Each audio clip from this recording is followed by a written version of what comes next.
Hello प्यारे बच्चों, नमस्ते।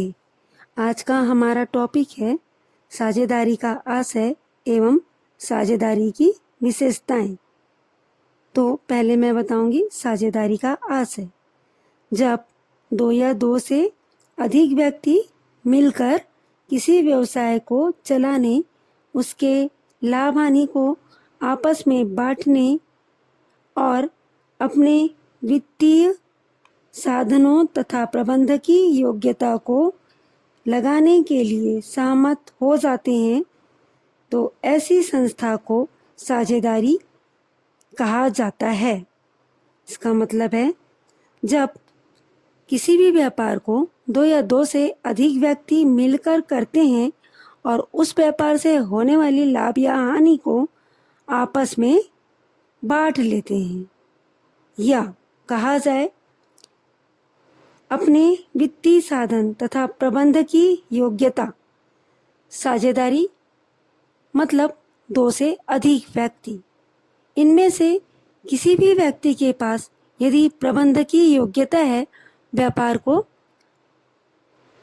मैनेज करने की योग्यता है, तो वह अपनी सेवा भी उस साझेदारी फर्म में देता है, जिसे हम कहते हैं प्रबंधकीय योग्यता को लगाने के लिए सहमत हो। तो ऐसी संस्था को साझेदारी कहा जाता है। साझेदारी की विशेषताएं। साझेदारी फर्म की प्रकृति से स्पष्ट होता है कि इसमें दो या दो से अधिक व्यक्ति। तो साझेदारी की विशेषताओं में पहली विशेषता है दो या दो से अधिक व्यक्ति। साझेदारी के लिए समझौता करने योग्य दो या दो से अधिक व्यक्ति होने आवश्यक हैं। समझौता। साझेदारी का जन्म समझौते के द्वारा होता है, अतः साझेदारों के मध्य समझौता होना आवश्यक है। यह समझौता लिखित या मौखिक हो सकता है, किंतु लिखित समझौता ज़्यादा उचित माना जाता है। तीसरा, वैधानिक उद्देश्य। साझेदारी व्यवसाय का उद्देश्य वैधानिक होना चाहिए। वैधानिक मीन्स लीगल। साझेदारी का लीगल ऑब्जेक्ट होना चाहिए, अवैधानिक नहीं। चौथा विशेषता, लाभ कमाना। साझेदारी का प्रमुख उद्देश्य लाभ कमाना तथा उसे साझेदारों के बीच बांटना है। परोपकार अथवा जन कल्याण के उद्देश्य से स्थापित व्यवसाय को साझेदार नहीं कहा जाता। पांचवा, व्यवसाय का संचालन। व्यवसाय का संचालन समस्त साझेदारों द्वारा अथवा उन सबकी ओर से किसी एक साझेदार द्वारा या अनेक साझेदार द्वारा किया जा सकता है। छठवां, पूंजी लगाना अनिवार्य शर्त नहीं। सामान्यतः प्रत्येक साझेदार निश्चित अनुपात में पूंजी लगाता है, किंतु बिना पूंजी के भी व्यक्ति साझेदार बन सकता है।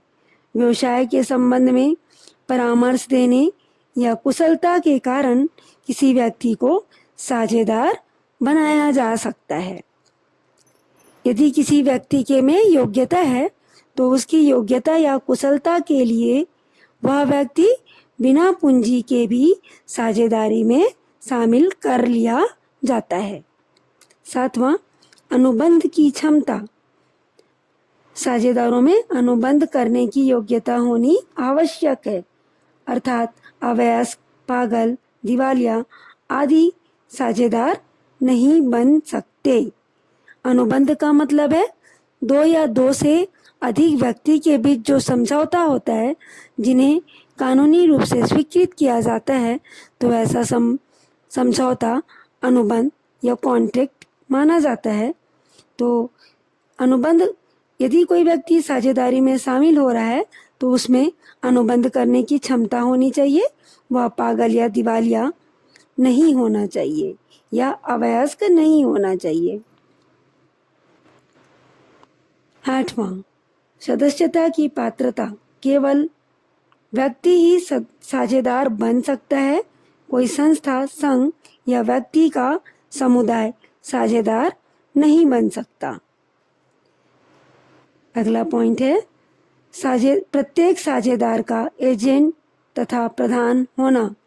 प्रत्येक साझेदार अपने कार्य से फर्म को बाध्य कर सकता है, अर्थात साझेदार द्वारा किया गया प्रत्येक कार्य फर्म द्वारा किया गया कार्य माना जाता है, इसलिए वह फर्म का एजेंट होता है। अगला, व्यवसाय का होना। साझेदारी के लिए किसी न किसी वैध व्यवसाय का होना आवश्यक है। अगली विशेषता, लाभ को बांटना। लाभ को बांटना अनिवार्य अंग है, हानि को बांटना अनिवार्य नहीं है। असीमित दायित्व। फर्म के ऋण चुकाने के लिए प्रत्येक साझेदार का दायित्व असीमित होता है। अगले टॉपिक पर बच्चों मैं साझेदारी संलेख के बारे में बताऊंगी।